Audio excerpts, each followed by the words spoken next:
नमस्कार दोस्तों। स्वागत है आप सभी का हमारे इस चैनल गरुड़ धर्मार्थ पर। दोस्तों, अगर आप भी अपनी लाइफ में कुछ नया सीखने की चाह रखते हैं तो इस चैनल को अभी सब्सक्राइब कर लें। दोस्तों, जैसा कि आप सभी को पता है, आज है विशेष पूर्णिमा का दिन। और ये विशेष क्यों? क्योंकि ये है चैत्र मास की पूर्णिमा का दिन। इस दिन है हनुमान जन्मोत्सव का भी दिन।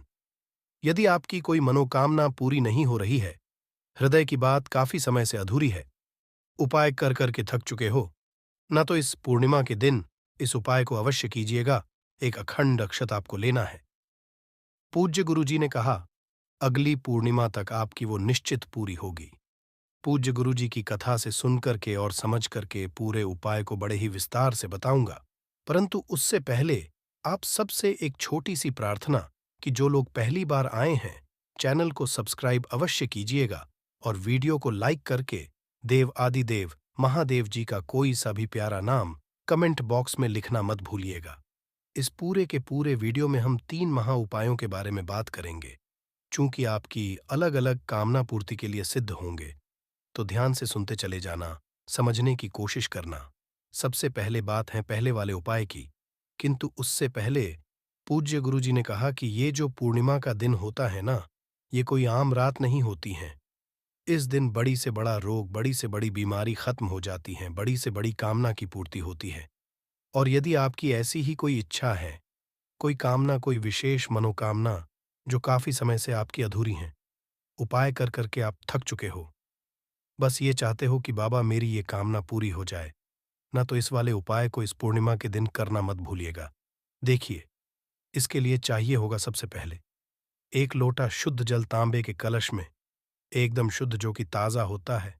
ऐसा नहीं है 2-4 दिन पुराना जल ले लें, इसी के साथ में आपको लेना होगा 1 चावल का दाना।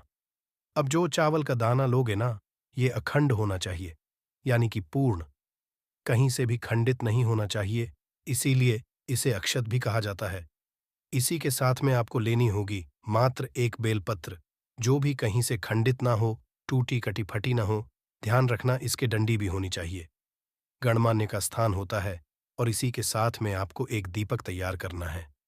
ये वाला जो दीपक है, काफी सारे लोग पूछते हैं, भैया आटे का बनाएं या फिर हम लोग मिट्टी का। यदि है तो आपको जैसा दीपक बनाना है, चाहे आप आटे का बना लीजिए, चाहे आप मिट्टी का बना लीजिए। पूज्य गुरुजी ने सिर्फ एक दीपक की बोला है, जिसके अंदर आपको लगानी है गोल बाती लगाना है, और इसके अंदर भरना है आपको गाय का घी। बस इन सभी चीजों को लेकर के आपको जाना है बाबा के मंदिर शिवलिंग के पास। किंतु जैसे ही आप शिवलिंग के पास में पहुंचोगे, सबसे पहले आप पहुंचोगे चौखट पर। सबसे मेन बात, पूर्णिमा के दिन इस उपाय को आपको प्रदोष काल के बाद करना है, यानी कि शाम के समय। प्रदोष काल के बाद जैसे ही आप यहां पर पहुंचेंगे, सबसे पहले जो चौखट नजर आएगी ना, इस चौखट पर आपको उस दीपक को प्रज्वलित कर देना है जो आप लेकर के आए, चाहे आटे का, चाहे आप मिट्टी का। यहां पर दीपक को प्रज्वलित करना, नीचे कोई ना कोई आसन के तौर पर गेहूं, चावल के दाने, हरे मूंग के दाने, कुछ भी लगा देना, ठीक है। और उसके पश्चात आप जाओगे बाबा की शिवलिंग के पास में। जैसे ही आप यहां पर पहुंचोगे ना, तो उपाय करने का एक खास नियम और तरीका, सबसे पहले उत्तर दिशा, नॉर्थ डायरेक्शन की तरफ मुंह करके आपको खड़े होना है। दोनों हाथों में उस कलश को आपको पकड़ना है, जो आप कलश को लेकर के आए हो, पकड़ना। और पकड़ करके चंद्रमौली महादेव के नाम से ये चीज नाम ध्यान रखना।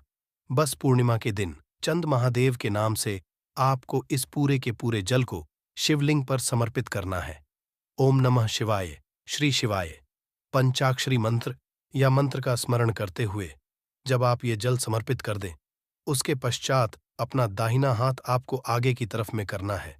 1 चावल का दाना जो आपने लिया है, उस चावल के दाने को अपनी हथेली पर रख करके अपना नाम और गोत्र बोल करके इस चावल के दाने को आपको शिवलिंग के ठीक शीर्ष पर आपको समर्पित कर देना है। इस तरीके से कर दोगे ये चावल का दाना। और उसके बाद में जो आपने 1 बेलपत्र लिया, इस 1 बेलपत्र की जहां से ये तीनों पत्तियां जुड़ी हुई हैं, इस जगह से पकड़ना। और इसे पकड़ करके आपको माता रानी का जो हस्तकमल है, कौन सा वाला स्थान, ये वाला जिसको ये कटी भाग, इस कटी भाग पर आपको उस बेलपत्र को टच करना है। अपने हृदय के बाद अपनी विशेष मनोकामना आपको माता रानी के हस्तकमल पर टच करके इस बेलपत्र को और कह देने के पश्चात इसे उठा करके यहाँ से इसी चावल के दाने के ऊपर ऐसे समर्पित करना है कि जो डंडी रहेगी वो जलाधारी की तरफ बीच वाली पत्ती का मुख आपकी तरफ बाबा से निवेदन करके कामना करके दोनों हाथों को फैलाकर कि वापस घर की तरफ चले आ जाइएगा।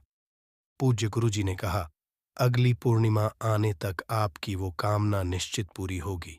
पूज्य गुरुजी का बहुत ही अद्भुत और उपाय है, अवश्य कीजिएगा। बात कर लेते हैं दूसरे वाले उपाय की। दूसरा वाला तो उपाय ना वो बहुत ही ज्यादा विशेष होने वाला है। देखिए, यदि आपकी कोई कार्य है जो काफी समय से अटका हुआ है, चाहे नौकरी का, चाहे व्यापार का, चाहे घर का, वो पूर्ण हो ही नहीं रहा है, कोई ना कोई समस्या आती चली जा रही है, तो उस कार्य की सिद्धि के लिए, चाहे वो आपकी पदोन्नति की कार्य हो, चाहे वो आपका व्यापार का कार्य हो, चाहे वो आपके घर का कार्य हो, तो किसी भी कार्य की सिद्धता के लिए आपको पूर्णिमा के दिन ये उपाय करना होता है। देखिए, इसके लिए आपको चाहिए होंगे चावल के दाने। अब चावल के दाने का क्रम मैंने आपको पहले ही बता दिया। अक्षत होने चाहिए पूर्ण, इसलिए थोड़े से पूजा के लिए चावल आप अलग से लिया कीजिए, ठीक है। और इसी के साथ में आपको चाहिए होगा इत्र। मैं सेंट वगैरह की बात नहीं कर रहा हूं, मैं इत्र की बात कर रहा हूं। किंतु आपको इत्र भी ऐसा नहीं कि मोगरा, गुलाब, आप चाहे कुछ भी ले लो। नहीं, आपको जो इत्र लेना है वो केसर का लेना है। यदि केसर का इत्र मिल जाता है तो बहुत अच्छी बात है, और यदि नहीं मिलता है तब आपको क्या 2 से 4 कलियां केसर की लेना है और इसे दूध के अंदर गला देना है। तो जो वो लाल लाल सा उसका जो वो जल बन जाएगा, केसर का जल है, वो थोड़ा सा ले लेना। इसी के साथ में आपको एक लेना होगा सफेद फूल। ध्यान रखना, यहां पर भी केतकी का फूल गलती से भी मत लेना। इसके अलावा जो सफेद फूल मिल जाए वो सफेद फूल ले लेना, ठीक है। इन सभी को लेकर के साथ ही साथ एक लोटा शुद्ध जल, अपने घर का एकदम ताजा जल लेकर के बाबा के मंदिर शिवलिंग के पास पूर्णिमा के दिन किसी भी समय पर यहां पर पहुंचते ही उत्तर दिशा नॉर्थ डायरेक्शन की तरफ मुंह करके खड़े हो जाना। सबसे पहले एक लोटा शुद्ध जल जो आप यहां पर समर्पित करोगे तो वो ध्यान रखना किन के नाम से आपको करना है। कुंदकेश्वर महादेव के नाम से दोनों हाथों में कलश को पकड़ना और कुंदकेश्वर महादेव के नाम से एक लोटा शुद्ध जल पहले समर्पित कर देना। समर्पित कर देने के पश्चात जो आपके दाहिने हाथ की हथेली है, दाहिने हाथ की हथेली पर 7 चावल के दाने जो आपने लिए हैं, वो एक सफेद फूल जो आपने लिया है वो, और जो थोड़ा सा आपने इत्र का या तो इत्र जो लिया है केसर का, वो यदि वो नहीं है तो जो आपने इत्र को दूध के अंदर गला करके जो दूध निकाला है उसकी कुछ बूंदें इसी फूल के और चावल के ऊपर आपको डालनी है, अपनी कामना कहते हुए। अपनी कामना कह करके यहां पर उस इत्र को या फिर उस केसर के बूंदों को आपको छींट देना है और अपना नाम और गोत्र बोल करके बाबा की शिवलिंग के ठीक ऊपर आपको समर्पित कर देना है। दोनों हाथों को फैलाकर कि बाबा से विनती करके कामना करके वापस घर की तरफ चले आ जाइएगा। साथ ही साथ पूज्य गुरुजी ने कहा कि यदि आपके आसपास कोई शिवालय नहीं है तो आप इसी वाले उपाय को किसी भी बेलपत्र पेड़ के नीचे भी कर सकते हैं। आपको यहीं पर एक लोटा शुद्ध जल पहले समर्पित करना है। दाहिने हाथ की हथेली पर सभी चीजों को रख करके थोड़ा सा केसर का इत्र या दूध डाल करके अपनी कामना नाम और गोत्र बोलकर के पेड़ के नीचे समर्पित कर देना। आपका जिस कार्य के लिए आप करने आए हो ना, आपका वो कार्य निश्चित पूरा होगा। पूज्य गुरुजी का बहुत अद्भुत और अचूक उपाय है, अवश्य कीजिएगा। बात कर लेते हैं आज के इस वीडियो का सबसे आखिरी और अंतिम उपाय, जो कि है तीसरा उपाय। किन लोगों को करना है कि यदि आपके घर में धन नहीं आ रहा, संपदा नहीं बढ़ रही है, वैभव में कमी आ रखी है, या फिर आप परिवार सत्ता बढ़ाना चाहते हैं, आपका कोई व्यापार है जो अच्छे से नहीं चल रहा है, कर्जे को खत्म करना चाहते हैं, तो आपके जीवन की सारी धन से लेकर के समस्याएं खत्म होगी। आपके मान सम्मान वैभव में भी वृद्धि होगी। एक छोटा सा उपाय आपका जीवन बदल देगा। केवल पूर्णिमा के दिन आपको क्या करना है, लेनी होगी बेलपत्र कितनी, मात्र एक बेलपत्र आपको लेनी है, और एक लेना है आपको शमी का पत्ता। कहाँ से तोड़ोगे? इस जगह से तोड़ोगे, और ये जो पूरा गोले में बनाया ये एक पत्ता है, और एक लोटा शुद्ध जल अपने घर का। केवल ये 3 चीजें, एक बेलपत्र, एक शमी का पत्ता, एक लोटा शुद्ध जल लेकर के पहुंच जाना बाबा के मंदिर शिवलिंग के पास में, उत्तर दिशा नॉर्थ डायरेक्शन की तरफ। हमेशा की तरह बताऊंगा, मुंह करके आपको खड़े हो जाना है।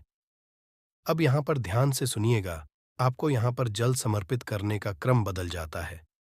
सबसे पहले आपने जो एक शमी का पत्ता लिया है, उस शमी के पत्ते को आपको अपनी कामना धन संपदा की कामना कहते हुए शिवलिंग शीश पर आपको समर्पित कर देना है। पहले शमी का पत्ता समर्पित करना है, फिर जो एक बेल पत्र है, उस बेल पत्र को आपको माता अशोक सुंदरी के स्थान पर समर्पित करना है, किंतु उसका क्रम बदल जाता है। पहले आप कैसे करते थे कि जो बीच वाली पत्ती रहती थी शिवलिंग की तरफ और ये रहती थी डंडी जलाधारी की तरफ, यहां पर आपको उल्टा समर्पित करना है। डंडी रहेगी शिवलिंग की तरफ और बीच वाली पत्ती का मुख रहेगा जलाधारी की तरफ। दोनों हाथों में उस कलश को पकड़ना, जिसका आधा जल पहले आपको माता अशोक सुंदरी वाली बेलपत्र पर आपको समर्पित करना है। केवल आधा जल, ये चीज ध्यान रखना, ठीक है? और बाकी का आधा जल बाबा की शिवलिंग के ऊपर आपको समर्पित कर देना है। ओम नमः शिवाय, श्री शिवाय नमस्ते विभिन्न पंचाग, श्री मंत्र का स्मरण करते रहना है। थोड़ा सा जल जब जलाधारी से बहकर के नीचे की तरफ गिरेगा, उसे रोकना अपने घर में, अपने दुकान में, व्यापार पे, स्थल पे, फैक्ट्री में, वहां पर आप इसे छींट दीजिएगा। घर में सदैव धन संपदा वैभव बढ़ती रहेगी, व्यापार बढ़ता रहेगा, कर्जा भी उतरेगा, उस घर में कभी भी कर्जा नहीं बढ़ेगा। पूज्य गुरु जी के ये सभी उपाय बहुत ही ज्यादा खास और अद्भुत है, अवश्य कीजिएगा। वीडियो पसंद आए तो लाइक अवश्य करना, साथ ही साथ चैनल को सब्सक्राइब अवश्य कीजिएगा। मैं आपसे मिलता हूं अगली वीडियो में, तब तक के लिए ओम नमः शिवाय, हर हर महादेव, जय महाकाल, जय माता रानी।